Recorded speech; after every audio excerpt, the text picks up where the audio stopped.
que la ONU funciona en silos, secciones separadas que desconfían las unas de las otras. El tráfico sigue ahí, no ha desaparecido. Al contrario, parece crecer con las podas.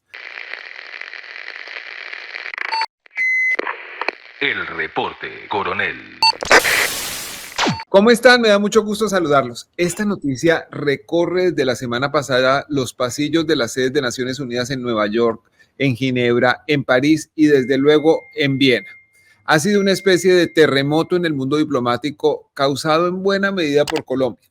Lo curioso es que en nuestro país la noticia ha sido poco comentada, quizás porque coincidió con la Semana Santa. Una larguísima tradición de decisiones unánimes en la Comisión de Estupefacientes de Naciones Unidas terminó súbitamente hace unos días. La costumbre estaba tan arraigada y tan aceptada que ya tenía nombre. Se denomina el Consenso de Viena. Consiste en que en la sede austriaca de la Organización de Naciones Unidas jamás se había votado una decisión.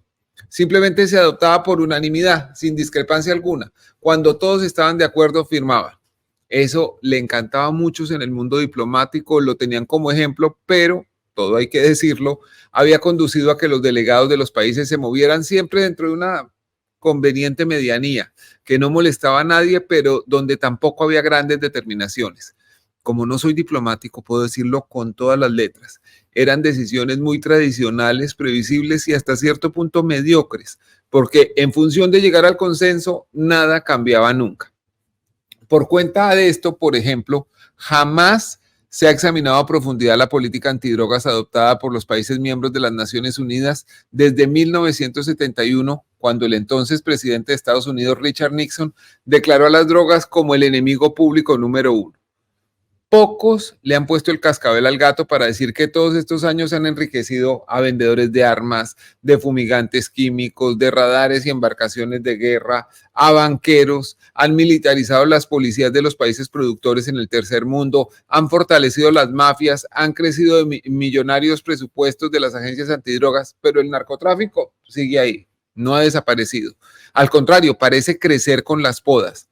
La cantidad de hectáreas o acres sembrados con cultivos ilícitos aumenta o disminuye en función de la oferta y la demanda de narcóticos, pero no se acaba nunca.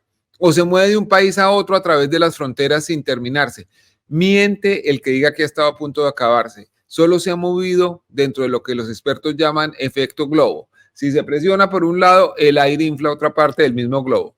En fin, hace unos días se celebraba en Viena la sesión 67 de la Comisión de Estupefacientes de Naciones Unidas, que tenía la misión de revisar el avance de compromisos adquiridos en 2019.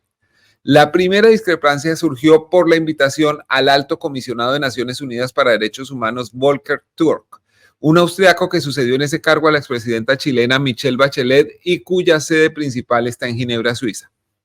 Y ahí saltó a la vista que la ONU funciona en silos, secciones separadas que desconfían las unas de las otras. Los de Viena no ven con mucha simpatía a los de Ginebra. Quizá por eso trataron de poner el discurso del señor Tusk para un viernes por la tarde, ojalá cuando ya se estuviera acabando todo. La insistencia de varias delegaciones diplomáticas, entre las que estaba Colombia, logró que el discurso del comisionado de Derechos Humanos ocurriera un jueves ante un auditorio desconfiado, pero lleno y atento. Allí el comisionado sostuvo que la lucha contra las drogas debe contemplar el amparo de los derechos humanos. Algo que parece obvio, pero que en la ONU es todo un hito, porque los dos temas siempre han ido por líneas separadas. Por un carril va la lucha antidrogas, en Viena, y por otro, los derechos humanos, en Ginebra. Lo segundo tenía que ver con una declaración que evaluaba los primeros 4 años de un compromiso ministerial de 2019 y era eminentemente prohibicionista. Lo de siempre. Más represión, esperando que la misma fórmula de siempre produzca resultados diferentes. Y aquí fue donde el papel de Colombia en alianza, quien lo creyera, con Estados Unidos, se empezó a notar en 2 temas.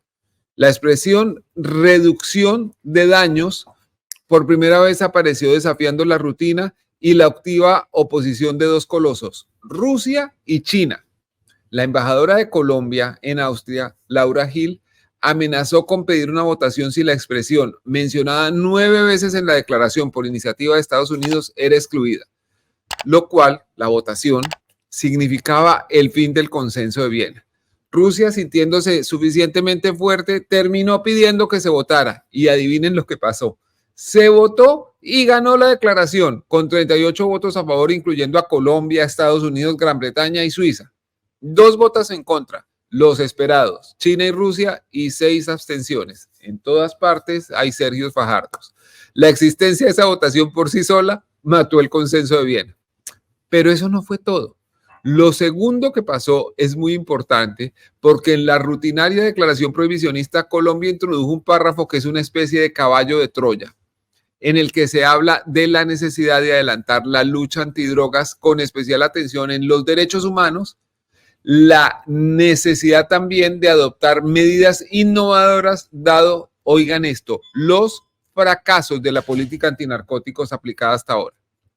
Para hablar de este tema, y solo de este tema, ha aceptado la invitación para estar hoy en el reporte la protagonista de esta hazaña diplomática, la señora embajadora de Colombia en Austria, Laura Gil. Señora embajadora, ¿cómo está? Muy bien. ¿Tú, ¿Qué, Daniel? qué significa para Colombia la aprobación de esta declaración?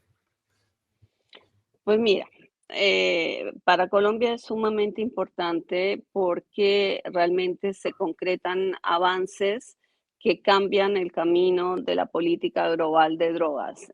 Entonces quisiera, digamos, si me permites, ordenar cómo Colombia se plantó ante esta sesión. Claro.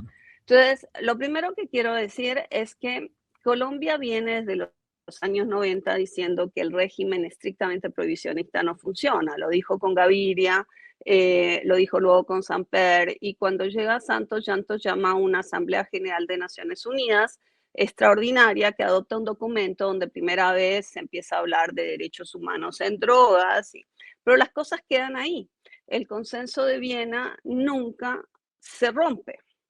Y el consenso de Viena, ¿qué es? Es una institución en Viena, y es realmente una institución, de esas que no tienen ladrillos y paredes, pero que son instituciones. Y es que los países logran ponerse de acuerdo y adoptar decisiones en los organismos que generalmente se van por el mínimo común denominador. Literalmente, Daniel, hay días que salimos hasta las 4 de la mañana negociando comas para que todo el mundo esté de acuerdo, ¿no?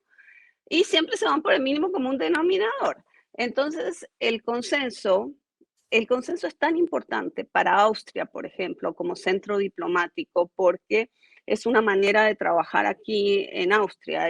La OSCE trabaja a base de consenso, los 5 organismos de Naciones Unidas en Austria trabajan a punta de consenso, y lo lógico, o sea, la argumentación de por qué consenso es porque como estas resoluciones que se adoptan no son de carácter vinculante, el consenso les da un peso adicional desde el punto de vista político.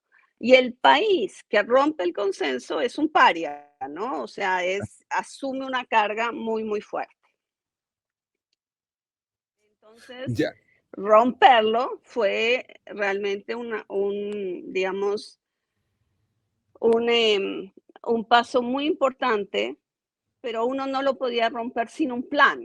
O sea, uno no podía venir a patear el tablero, patear una institución sin tener un plan detrás. Y por eso es que quería, digamos, como mostrar los 5 grandes hitos que logramos en esta sesión. ¿Cuáles son esos hitos, embajadora? Primero, la intervención del presidente. La intervención del presidente es brutal en el sentido en que dice claramente en que el régimen global de drogas ha fracasado y le dice a Naciones Unidas que no se puede seguir trabajando con una Naciones Unidas ciega, sorda y muda. Ajá.